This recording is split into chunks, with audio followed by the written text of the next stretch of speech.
지난주 우리는 성경에서 가장 유명하고 잘 알려진 말씀들 중에 하나인 마태복음 7장 7절 8절을 보았습니다.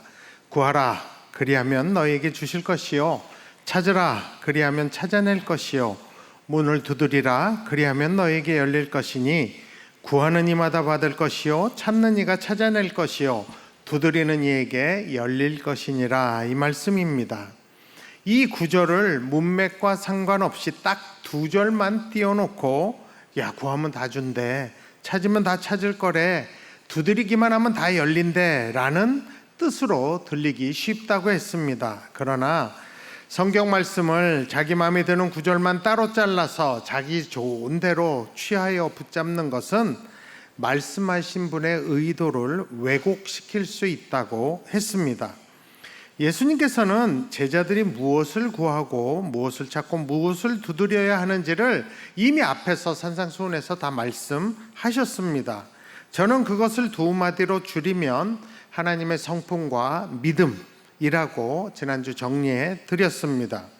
예수님의 가르침대로 하나님의 성품을 구체적으로 기도하고 어떻게 하면 그렇게 살지를 생각하면서 성령님께 묻고 실제로 주신 그런 생각과 말씀대로 순종하라는 것이 그 뜻이라고 했습니다. 예수님께서 산상수훈에서 가르치신 대로 살아야 하는데 살면서 그렇게 되지 않으니까 더 기도하고 고민하고 작은 것부터 시도하고 순종하는 삶을 살아야 된다고 했습니다. 그리고 그 당시에도 어떤 부모도 자식이 떡을 달라는데 돌을 주고 생선을 달라 하는데 뱀을 주지 않았는데 예수님께서 하물며 하늘의 아버지이신 하나님께서 너에게 좋은 것을 주시지 않겠냐고 반문하셨습니다.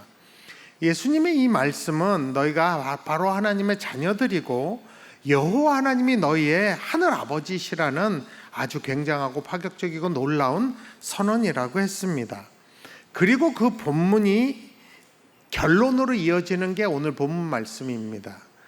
우리 다 같이 한 번 더 마태복음 7장 12절 같이 한 번 더 읽어보시겠습니다. 그러므로 무엇이든지 남에게 대접을 받고자 하는 대로 너희도 남을 대접하라. 이것이 율법이요 선지자니라.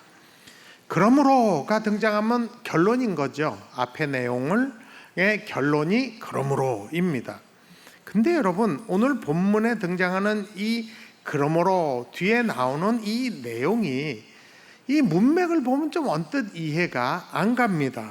저는 개인적으로 이 마태복음 7장 7절부터 12절이 산상수훈 마태복음 5장부터 7장의 클라이막스라고 생각한다고 했습니다. 예수님께서 5장부터 가르치신 내용에 너무 충격받은 제자들에게 하나님의 성품과 믿음을 구하라, 찾으라, 두드리라 하시고 그러면 하늘 하나님이 좋은 것을 주시겠다고 약속하신 겁니다. 그리고 나서 그러므로 하셨다면 여러분 대개 문맥에 보면 어떤 이야기가 뒤에 나와야 할까요? 제 생각에선 그러므로 너희는 내 입을 크게 열라 내가 채우리라가 나오든지 그러므로 낙심하지 말고 더 기도해라, 더 고민해라, 더 순종해라가 나오든지 아니면 그러므로 하늘 아버지께서 좋은 것을 주실 때 교만하지 말거라 라고 하신다든지 아니면 그러므로 좋은 것을 하나님 아버지께서 주실 때 영광과 존귀를 돌려라 라고 하는 것이 더 문맥적으로 맞다고 생각이 됩니다. 그런데 오늘의 결론이 뭐예요? 그러므로 무엇이든지 남에게 대접을 받고자 하는 대로 너희도 남을 대접하라 입니다. 좀 생뚱맞죠? 하나님께 구하고 찾고 두드리는 자에게 하나님의 성품과 믿음 같은 좋은 것, 심지어 성령님도 주시는데 왜 결론이 무엇이든지 남에게 대접받고 싶은 대로 너희도 남을 대접하라는 것이 결론일까요? 만일 여러분들이 이 구절을 읽으시면서 야, 이 결론이 좀 이상하다라고 마음에 걸린 분이 계신다면 그분들은 참 성경을 관찰력이 좋으신 분들입니다. 만약에 여러분들이 이 성경을 보다가 이렇게 앞뒤가 안 맞는 것 같아 하면 이상해 라는 질문을 가슴에 품고 계속 그 말씀을 읽고 관찰하며 묵상하면 대개 성령이 가르쳐 주십니다. 깨닫게 해주세요. 그래서 성령님이 이 말씀 좀 깨닫게 해달라고 너무 생뚱맞지 않냐고, 나에게 이 말씀을 좀 이해하게 해달라고 기도하면서 묵상하고 읽으면 대부분은 하나님이 깨달음을 주십니다. 저는 이 결론의 부분을 12절을 보면서 하늘아버지의 본심을 엿볼 수 있었습니다. 이 말씀을 붙잡고 씨름하던 중에 성령님께서 제 마음에 한 가지 생각을 툭 던지십니다. 하나님께 구하고 찾고 두드리는 자들에게 좋은 것을 주시는데 그러면 누가 덕을 보냐? 과연 한마디로 수혜자는 누구냐라는 그 마음을 주신 거예요. 여러분, 이제부터 제가 다시 한번 이 산상수훈을 이 질문, 수혜자가 누구냐 하는 관점으로 한번 되짚어 보도록 하겠습니다. 마태복음 5장 3절에서 심령이 가난한 자가 천국을 누리며 살게 될 것이라고, 천국이 저희 것이라고 합니다.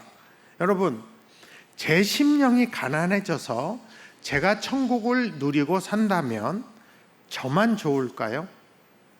매주 제 설교를 들으시고 저를 만나는 사람들도 좋지 않을까요? 또 산상수훈에 보면 애통하는 자가 위로를 받는다 그래요. 제가 애통하면 위로는 저만 받게 될까요? 아닐 겁니다. 성도들의 슬픔과 아픔에 목사인 제가 애통해하면서 기도하면 결국 여러분들도 덕보지 않으실까요? 여러분들도 위로가 되지 않을까요? 온유한 자 옆에 있어 보셨습니까? 여러분의 상관이나 리더가 온유하면 얼마나 행복한지 아십니까? 의에 주리고 목마른 자가 복이 있대요. 여러분, 그런 사람이면 세상이 밝아집니다. 마음이 청결한 자는 하나님을 볼 거래요. 근데 자기만 하나님 볼까요? 내 마음이 청결해져서 하나님을 보면 그 하나님을 닮아가고 그 하나님의 마음을 헤아리게 됩니다. 대부분 험하고 위험한 지역에 가서 살면서 사역하시는 선교사님들이 어떻게 그 나라 그 민족에 가게 됐냐 물어보면 대답은 거의 똑같습니다. 그들이 하나님을 만났기 때문에요. 마음이 청결한 상태에서 하나님을 만나니까 그 땅, 그 민족을 향한 하나님의 눈물과 마음을 동감하게 된 것입니다. 그래서 가족들 이끌고 지금도 그 땅에 가서 버티면서 그 땅과 그 민족들을 섬기고 있는 겁니다. 그렇다면 진정한 수혜자가 누구일까요? 또 산상수훈에서 긍휼히 여기는 자가 복이 있다고 합니다. 누군가를 긍휼히 여기는 자가 복이 있는데 그러면 덕은 누가 볼까요? 당연히 그 주변 사람들, 이웃들입니다. 우리 푸른 나눔 봉사하시는 우리 성도님들 정말 긍휼한 마음으로 봉사하세요. 행사가 있을 때마다 우리 김일혜 목사님이 그 사진 찍어서 저에게 토요일날 설교 준비하는데 계속 보내주시거든요. 보면 정말 사진만 봐도 최선을 다한다는 게 보여요. 긍휼한 마음이 보여요. 그러면 그 덕을 누가 보는 거예요? 난민들이 보는 거죠. 다문화 가정들과 그 자녀들이 보는 거예요. 이주 근로자들이 보고, 무위탁 독거노인들이 보고, 몸이 불편한 자들과 고아와 과부들이 그 덕을 보게 되는 것입니다. 화평케 하는 자가 복이 있대. 여러분 상상해 보세요. 만일 이스라엘의 총리가 화평케 하는 자라면 덕은 누가 볼까요? 팔레스타인과 중동 지역이 볼 것입니다. 화평케 하는 그 하나님의 성품을 소유한 자는 반드시 주변에 평화를 줍니다. 세상의 빛과 소금으로 우리를 부르셨고 착한 행실로 사람들에게 맛을 내고 빛을 비추라고 해요. 그러면 우리가 세상의 빛과 소금으로 살면 누가 덕을 보는 거죠? 세상 사람들이죠. 우리도 행복하겠지만 우리 이웃들이 덕 보는 것이에요. 형제에게 나가라고 욕하지 않고 형제와 화목하면 그 덕은 나만 보는 게 아니에요. 내 가족이 보고 내 친척들이 보는 것입니다. 뿐만 아니라 여자를 보고 음욕을 품지 않고 간음하지 않으면 나만 좋을까요? 아니에요. 이 나라의 가정들이 회복되기 시작하고 수많은 성범죄들이 해결되기 시작하고 사라질 것이에요. 그 덕은 이 사회와 우리 후손들이 보는 것입니다. 산상의 수훈대로 말씀대로 오른밤을 찍어도 왼밤도 갖다 대면 누가 덕 볼 것 같아요? 뺨 맞은 나야 속상하고 아프죠. 그러나 그렇게 하면 싸움이 커지지 않고 미움이 배가 되지 않습니다. 여러분 주변에서 늘 분노에 사로잡혀서 틈만 나면 욕하고 틈만 나면 치를 떨면서 어떻게 하면 저 원수 갚을까 혈안이 된 사람을 보신 적이 있으십니까? 전 본 적이 있어요. 과거에 저도 그런 적이 있고요. 근데요, 여러분, 자기 인생을 중국의 무협지처럼 평생을 원수 갚는데 바친 사람들은 진짜 불쌍한 사람들이에요. 차라리 한 대 더 맞고서라도 싸움을 그치게 되면 그 덕은 나뿐만 아니라 내 가족과 이웃이, 더 나아가 이 사회가 보게 되는 것입니다. 겉옷을 달라는 자들에게 속옷까지 주면 이 나라 완전 복지국가 될 거리요.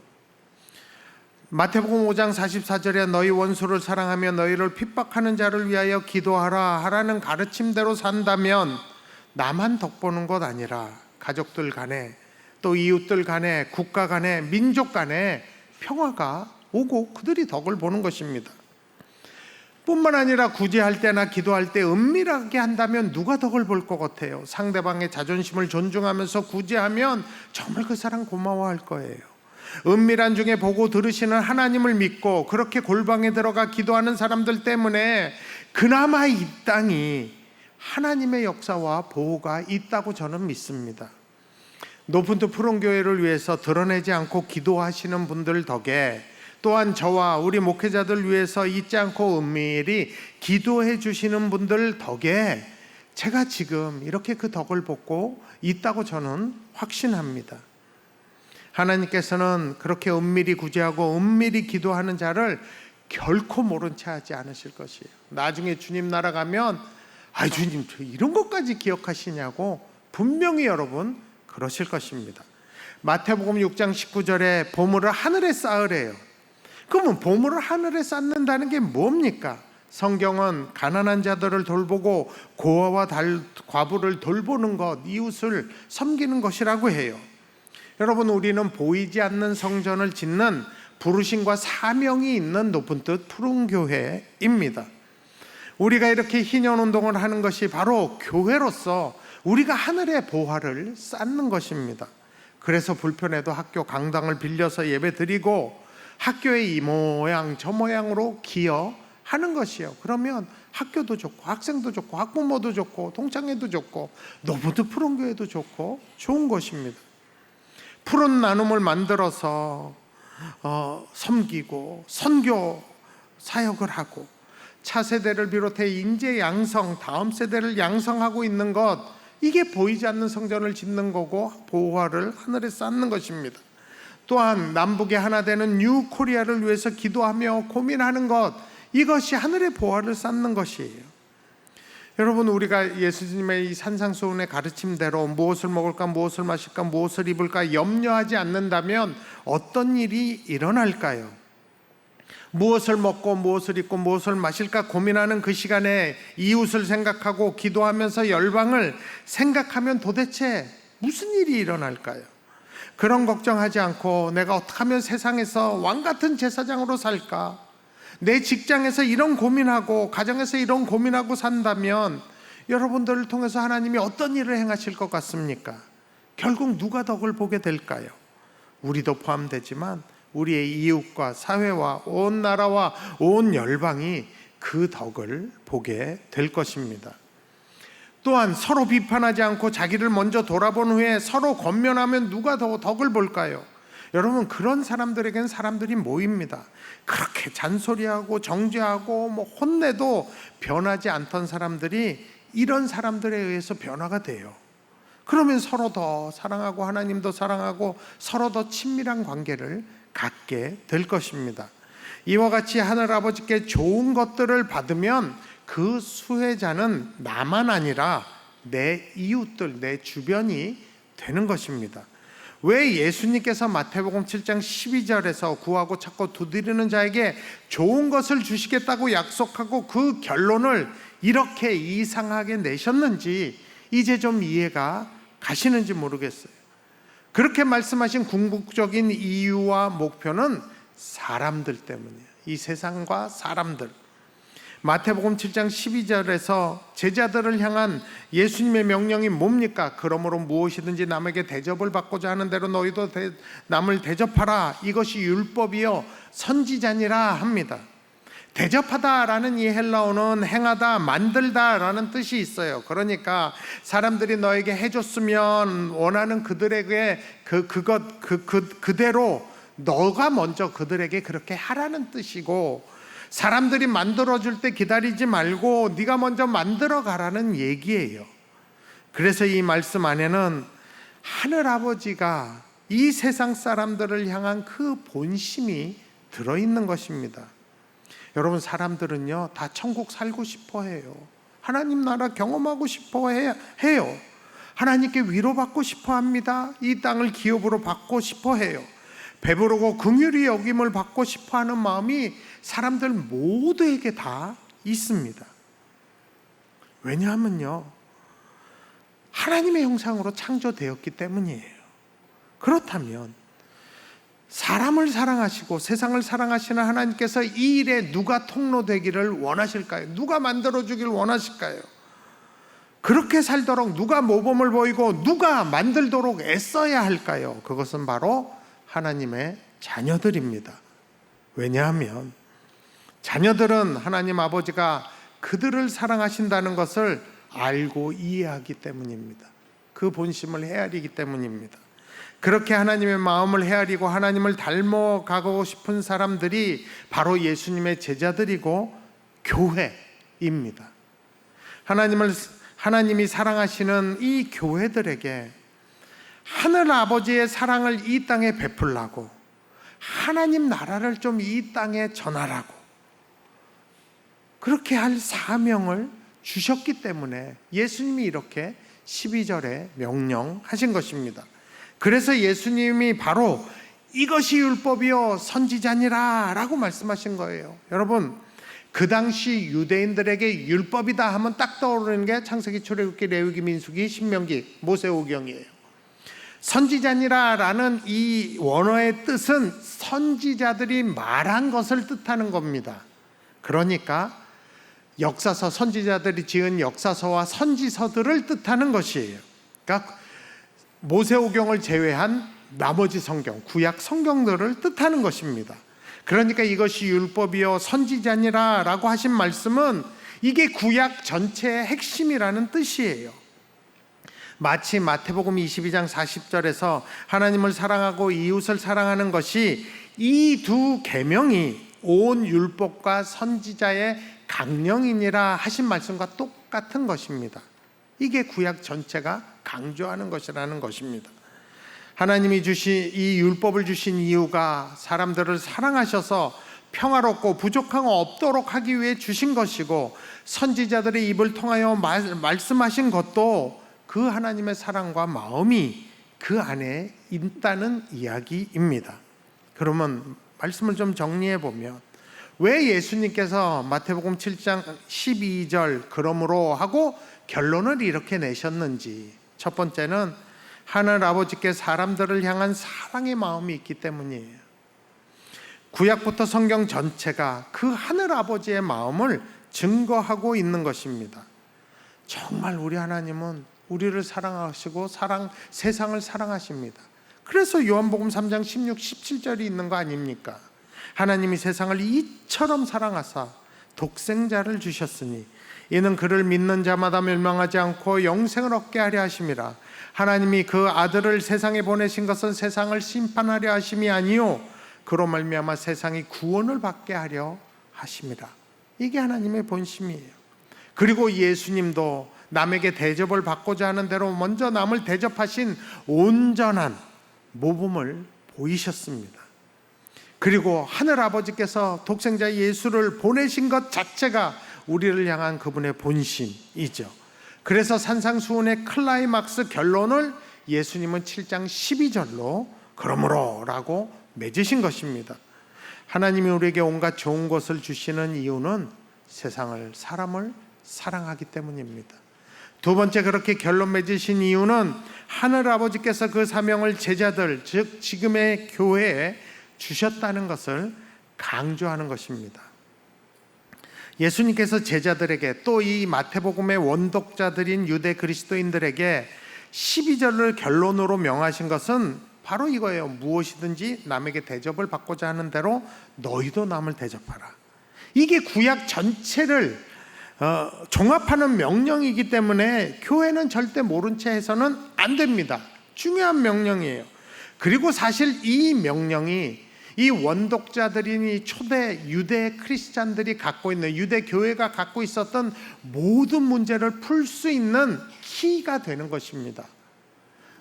박해 문제나 이방인들과 유대의 크리스찬 사이의 갈등이나 이 모든 게 해결돼요.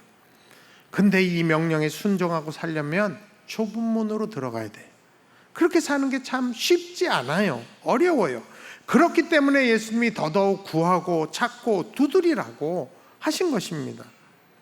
교회에 명하신 대접을 받고자 하는 대로 남을 대접하라는 이 명령은 늘 우리 힘으로만 순종하기 힘들죠. 그러니까 더 기도하고 고민하고 순종하고 다시 씨름하고 시도하고 해야 하는 것입니다. 그러면 그때마다 하나님이 좋은 것으로 주시겠다고 약속하신 것입니다. 왜 하나님이 구하는 자들에게 좋은 것을 주시는지 좀 감을 잡으셨습니까? 하나님이 처음부터 갖고 계신 마음은 우리들만, 교회들만 위한 것이 아니었습니다. 하나님께서는 세상과 사람들을 사랑하십니다. 그러므로 교회인 우리만 잘 되고 우리만 잘 먹고 잘 살기를 바라는 것은 성경적인 생각이 아닙니다. 하나님의 본심은 늘 세상과 사람들을 사랑하는 것이기 때문입니다. 그래서 하나님의 사랑으로 이 세상을 섬기며 복음 전하라고 교회를 세우신 것입니다. 7장 12절의 이 명령, 그러므로 무엇이든지 남에게 대접을 받고자 하는 대로 너희도 남을 대접하라. 이것이 율법이요 선지자니라. 이 명령을 우리 노픈트 푸른교회는 절대로 잊거나 무시해서는 안 될 것입니다. 하나님께서 사랑하시는 이 세상과 사람들을 우리가 섬기고 복음 전하기 위해서 오늘도 우리는 하나님의 성품과 믿음, 이걸 구하고 찾고 두드려야 합니다. 자식에게 좋은 것을 주시는 부모처럼 하늘 아버지께서 구하는 우리에게 좋은 것, 즉 하나님의 성품과 믿음과 성령님까지 주실 것입니다.